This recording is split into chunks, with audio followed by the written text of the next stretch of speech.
별처럼 사는 법. 마음속에 때를 비우고 잠시라도 하늘을 응시해보라. 그곳에 반짝이는 별들이 있고 거기에는 우주의 진리가 펼쳐져 있다. 별의 탄생도 인간처럼 빈손으로 나오는가? 별의 인간.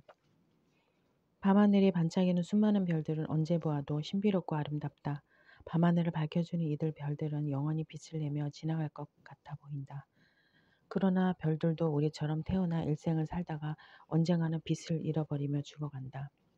인간에 비해서 별의 일생은 수천만 년 내지 수백억 년으로 워낙 길기 때문에 우리의 육안으로는 별의 죽음을 쉽게 볼 수 없다. 그러나 우리가 별을 보든 안 보든 우주에서 별들은 계속 탄생되고 또 죽어가며 우주를 밝히고 있다. 특히 여름밤 하늘을 보면 별들이 많이 모인 은하수를 따라서 견우성과 직녀성이 있는 사이로 띠 모양의 어두운 지역이 보인다. 이곳에는 특히 가스와 티끌이 많이 모여 있는 영역으로 이런 곳에서 새로운 별들이 탄생된다. 가스는 약 73%의 중성수소와 25%의 헬륨 그리고 22%의 중원소 헬륨보다 무거운 원소를 통칭함을 이루어져 있다. 약 90%의 가스와 약 10%의 티끌로 이루어진 물질을 성간물질이라 하며 별들 사이에 흩어져 있다. 성간물질이 밀집한 지역을 암흑성운이라 부르며 여기에서 별이 탄생된다. 그럼 별들이 어떻게 생겨나는가를 살펴보자. 티끌의 크기는 가스보다 10,000배 내지 수십만 배 더 크다. 그리고 티끌은 정기적으로 극성을 지닌다. 즉 티끌의 한쪽 끝이 극이면 플러스 극이면 반대쪽은 마이너스 극을 띈다. 그래서 티끌들이 서로 결합하고 또 가스 입자도 끌어들여 점차 티끌이 커져간다. 이런 과정을 거치면서 작은 물질의 덩어리가 생기게 되면 이들이 또 서로 결합하면서 점점 더 큰 물질의 덩어리를 만들어 간다. 물질들 사이에는 서로 끌어당기는 만유 인력이 작용하므로 초기의 원시 성간구름 또는 성운 밀집한 성간 물질의 집단은 점차 수축하게 된다. 이를 중력 수축이라 한다. 원시 성운이 서로 끌어당기는 자체의 중력 때문에 느린 중력 수축이 일어난다. 이 과정에서 성운의 중심부의 밀도는 점점 증가하고 이에 따라 중심부의 온도와 압력도 증가한다. 중심부의 밀도 증가가 어느 단계에 이르면 안쪽에서 끌어당기는 인력이 급격히 증가하므로 성운의 중력 수축이 매우 빠르게 일어난다. 이런 빠른 중력 수축을 중력 붕괴라 한다. 즉 마치 높은 데서 돌이 땅에 떨어지듯이 매우 빠른 속도로 중력 수축이 일어나면서 중심부의 밀도는 매우 높아지고 또 온도도 1000만 도 이상으로 급격히 증가하게 된다. 이때 중심부에서는 4개의 수소핵이 모여 하나의 헬륨핵을 만드는 수소핵 융합 반응이 일어난다. 이 과정에서 4개의 수소핵의 질량이 보다 헬륨핵의 질량이 약 0.7% 적어진다. 줄어든 질량은 아인슈타인의 에너지 질량 등기 법칙에 따라 에너지로 변환된다. 즉 복사 에너지로 바뀌어 빛으로 방출되면서 별로 탄생되는 것이다. 샵 3은 오리온 대성운에서 갓 태어난 별의 모습이다. 이 별 주위에는 남아있는 성운이 검은 원반을 이루고 있다. 지구와 같은 행성들은 바로 이 검은 원반 물질에서 생긴다. 중력 붕괴가 일어나지 않으면 왜 별이 탄생할 수 없는가? 성운이 느리게 수축하며 이때 발생하는 열 에너지가 성운 바깥으로 빠져나가므로 성운의 온도를 높일 수 없다. 그러나 빠른 중력 붕괴가 일어난다면 그때 생기는 높은 열이 바깥으로 빠져나가지 못하고 성운 중심부의 온도를 빠른 속도로 높여 1000만 도 이상이 되면 별이 탄생될 수 있는 조건을 갖출 수 있는 것이다. 인간의 경우는 어떤가? 정자와 난자가 자궁 속에서 서로 만나 사람을 만들어낸다. 즉 자궁 내의 온도가 거의 일정하고 외부의 영향을 직접 받지 않는 고립계에서 아기가 생긴다. 그러나 별의 탄생은 영하 약 250도의 차가운 성운의 열악한 조건을 가진 열린 기에서 시작한다. 결국 인간의 탄생은 안정된 조건에서 일어나지만 별의 경우는 열악하고 불안정한 조건에서 시작된다. 그렇지만 탄생 후 살아가는 모습을 보면 별은 비교적 안정하게 살아가지만 인간의 경우는 고통의 길이다. 그 이유는 별은 평생 먹을 양식을 가지고 태어나 자연의 섭리를 따르며 살아가는데 비해 인간은 외부에서 양식을 구해야 하며 이 과정에서 자연의 섭리를 거역하는 경우가 많아지기 때문이다. 이 세상에 태어나는 자는 하나의 집을 짓는다. 그는 가고 그 집을 다음에 오는 자에게 양도한다. 그러나 이 사람은 다른 방식으로 또 고쳐 짓는다. 그리하여 누구도 건설을 끝내지 않는다. 괴테 독일 문호. 인간은 태어나 집을 짓고 살다가 생을 마치고 사라진다. 그런 다음 세대의 사람이 다시 이 집에 들어와 살면서 그의 방식대로 집을 고치기도 한다. 이처럼 인간은 세대가 지나가면서 집을 새로이 꾸며가면서 살아간다. 인류가 존재하는 한 세대가 이어지면서 이러한 건설의 작업은 끝나지 않을 것이다. 이것이 인간사이다. 인류의 세대가 내려갈수록 앞선 세대의 몸, 입, 뜻으로 짓는 말과 동작과 생각으로 짓는 것과 그 세력인 업이 유전되어 다음 세대로 내려간다. 선하고 착한 업을 내려보내려면 윗세대가 올바르게 살아야 한다. 즉 인간사를 올바르게 건설해야 한다는 것이다. 그렇지 않으면 인류의 건설 작업은 오래 계속되지 못하고 끝나고 만다. 인간은 태어날 때는 자유다. 그러나 그 후 도처에서 쇠사슬로 묶여진다. 루소, 프랑스 사상가 문학가. 인간이 태어날 때는 혼자지만 살아가려면 남과 연기 관계를 맺지 않으면 안 된다. 이런 연기 관계에서는 모든 것을 자기 마음대로 할 수 없기 때문에 마치 쇠사슬에 묶여 있는 것처럼 느껴진다는 것이다. 뜻이다. 우리는 이러한 연기의 사슬이 없다면 한시라도 살아갈 수 없다. 우리의 양식과 삶의 과정 모두가 이런 사슬에서 시작되고 또 사슬에서 끝나기 때문이다. 사람의 일생은 사람이 생각하는 것만큼 좋지도 않고 또 나쁘지도 않은 것이네요. 모파상, 프랑스 소설가. 인생에서는 마치 바다의 파도가 일다가 사라지는 것처럼 인생에서도 행복할 때가 있고 불행한 때가 있다. 그래서 한때 특별한 것이 있다 하더라도 전체적으로 보면 좋은 것만도 아니고 나쁜 것만도 아닌 그렇고 그런 것이 인생인 것이다. 그러니 어느 한쪽에 집착하지 말고 여여하게 살아가야 한다. 우리는 출생하면 경기장에 들어가고 죽으면 그것을 떠난다. 그 경기용 차를 아주 멋지게 운전할 수 있는 기술을 배운다고 해서 그것이 무슨 소용이 있겠는가.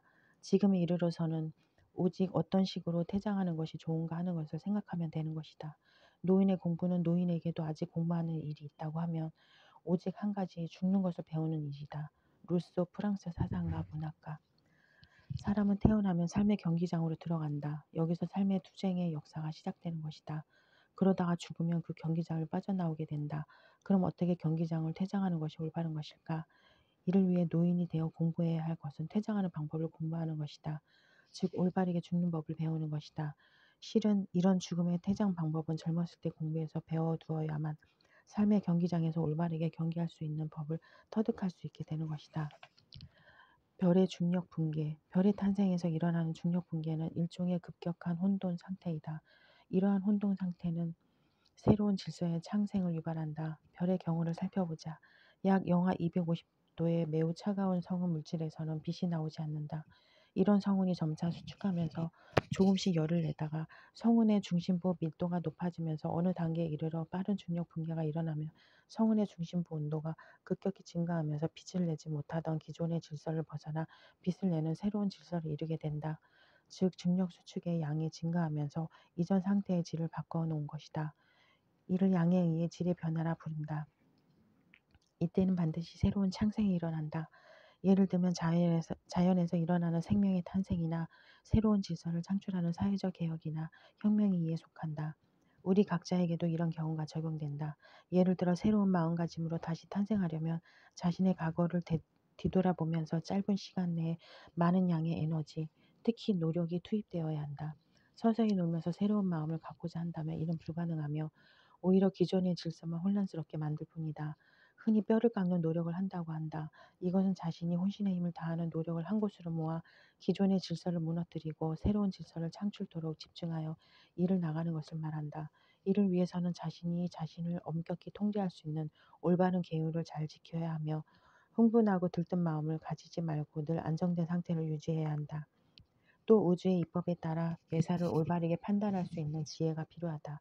즉 뼈를 깎는 노력은 올바른 개정, 해를 잘 성취하는 것이며 이를 통해 새로운 질서를 지닌 자신으로 다시 태어날 수 있게 된다. 만약 우리 사회에서 새로운 변화를 시도한다면 짧은 시간 내에 경제적인 물적 자본 투자와 정책 수행을 위한 뛰어난 인적 두뇌 투자가 집약적으로 집중될 때만 새로운 질서의 창출이 가능한 것이다. 그렇지 않고 물적, 인적 자원이 부족한 상태에서 새로운 변화를 무리하게 시도하는 것은 오히려 기존의 질서만 혼란시킬 뿐이다. 오늘날 우리 사회의 물적, 인적 자원의 집중이 아니라 사회가 불안정함으로 오히려 이들이 바깥으로 유출되는 현상이 나타나고 있다.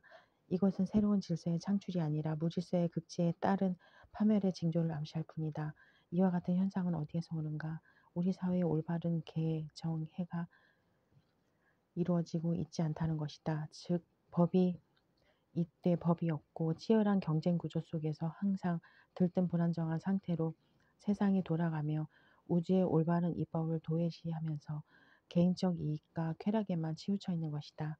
이처럼 집단적 안정이 상실된 상황에서는 모이는 것보다 밖으로 새어나가는 것이 더 많게 된다. 그러면 새로운 급격한 혼돈을 통한 질서 창출은 결코 기대할 수 없다. 오늘날 우리나라의 교육은 하향 평준화를 지향하는 정책을 거의 강제적으로 쓰고 있다. 이런 교육 하에서는 창조적 혼돈 상태가 유발될 수 없다. 왜냐하면 집약적인 물적 인적인 투자가 없기 때문이다. 교육은 경쟁적이 아니라 창조적 활동이어야 한다. 그래서 인류의 생활 역사와 사고의 역사를 다루는 역사와 철학이 교육의 기초가 되어야 한다. 그런데 우리의 교육에서는 대학에서조차 역사와 철학이 중시되지 않고 있다. 오늘날 영어, 수학, 국어를 가장 중시하는 우리의 중등교육 풍토는 인류의 역사와 창조적 사고 활동을 다루는 철학이 없이 오직 물질 만능주의를 따르며 삶의 가치 추구를 망각한 획일적 교육일 뿐이다. 삶의 가치는 자연의 섭리를 올바르게 알지 않고는 실현될 수 없다. 각자는 자기의 능력과 취미에 알맞은 영역을 택해야 하고 또 그런 곳에서 일해야 한다.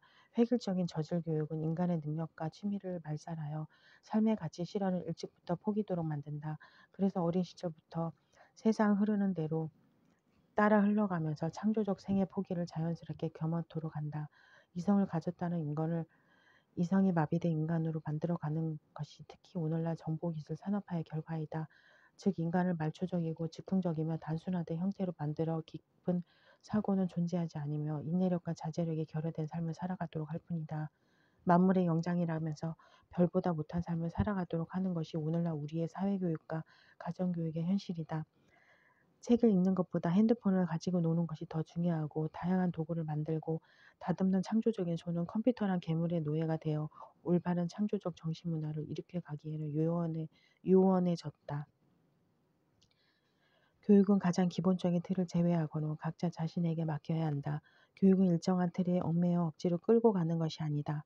교육의 목적 중 하나는 스스로 학습에 대한 흥미와 호기심을 유발을 일으키도록 하는 데 있다. 그래야만 집약된 노력을 통해서 창조적 혼돈이 발생하면서 새로운 자신으로 태어날 수 있게 된다. 이러한 노력의 양에 의한 새로운 질의 변화가 없다면 교육을 통한 국민 전체의 삶의 질적 향상은 기대할 수 없다. 비록 경제적 발전으로 먹고 입는 주거 환경은 나아졌다 하더라도 정신은 속빈 강정과 다를 바 없으며 나아가 세계의 문화 발전에 기여할 수 있는 국민이 될 수는 없다. 결국 정신문화는 후진국 수준을 벗어날 수 없다는 것이다.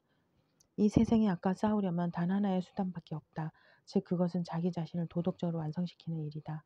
관용과 용감과 충성된 행동으로 살라.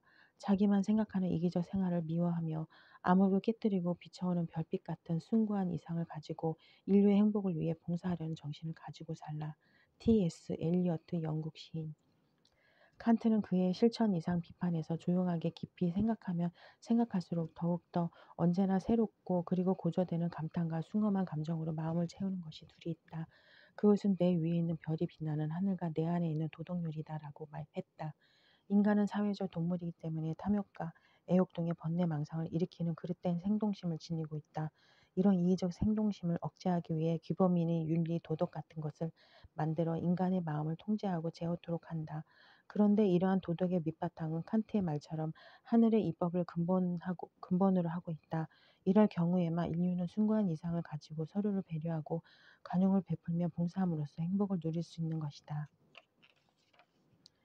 분노를 정복하는 것은 겸손과 자비, 사악을 정복하는 것은 성과 지혜, 인색을 정복하는 것은 관용과 베품, 거짓말을 정복하는 것은 진실을 말하는 것이다. 법구경. 분노를 여임으로써 겸손과 자비를 베풀 수 있고 사악함을 여임으로써 착해지고 지혜로워지며 인색하지 않으면 관용과 나눔을 베풀 수 있으며 거짓말을 하지 않으면 진실할 수 있다는 것이다. 분노하면 사악해지기 쉽고 인색하면 거짓말하기 쉽다. 이런 불안정한 상태에서는 인생을 제대로 꾸려갈 수 없게 된다. 반야지도 태평과 같아서 지혜의 빛이 잠시라도 소홀하면 무생번뇌가 금방 일어난다. 국창수필. 진리를 따라 사고하고 행하는 반야지혜는 깨달음의 지혜로서 태양빛과 같다. 비록 이런 반야지혜가 있다 하더라도 잠시 긴장을 늦추어 소홀해지면 잠자코 있던 모든 번뇌 망상이 금방 일어난다. 그러므로 지혜를 갖출수록 꾸준히 정진하며 마음을 닦아가야 한다. 먼저 내가 할 일은 내가 나 자신에게 진실해야 한다는 점이다. 어찌 스스로는 진실하지 못하면서 남이 나에게만 진실하기를 바라는가? 만약 그대가 자신에게 진실하다면 밤이 낮을 따르는 어떠한 사람도 그대에게 거짓말을 하지 않게 되리라. 윌리엄 세익스피어 영국 극작가. 우리는 우리 자신이 의사가 되어 자신을 진단하고 판단해서 가장 진실한 마음을 가지고 행동하도록 노력하지 않으면 안 된다. 그래야만 남으로부터 어떠한 비난도 받지 않고 또 남이 그대를 속일 수도 없을 것이다. 자기 자신이 진실하지 않으면서 남이 나에게 진실하기를 바란다는 것은 그릇된 욕심이다. 재앙은 덧없이 심한 욕망 때문에 생기며 우화는 분수에 넘치게 얻으려 하기 때문에 생기고 화는 만족을 모르는 정도가 더없이 크기 때문에 생기는 것입니다. 노자 중국 성현. 욕망이 심할수록 탐욕이 일어나 재앙을 부르고 지나치게 많이 얻으려는 욕심에서 우환이 생기며 만족을 모르기 때문에 더 얻으려다가 화를 불러온다는 것이다. 결국 모든 불행은 탐하는 욕심과 분노 및 어리석음 때문에 일어나는 것이다.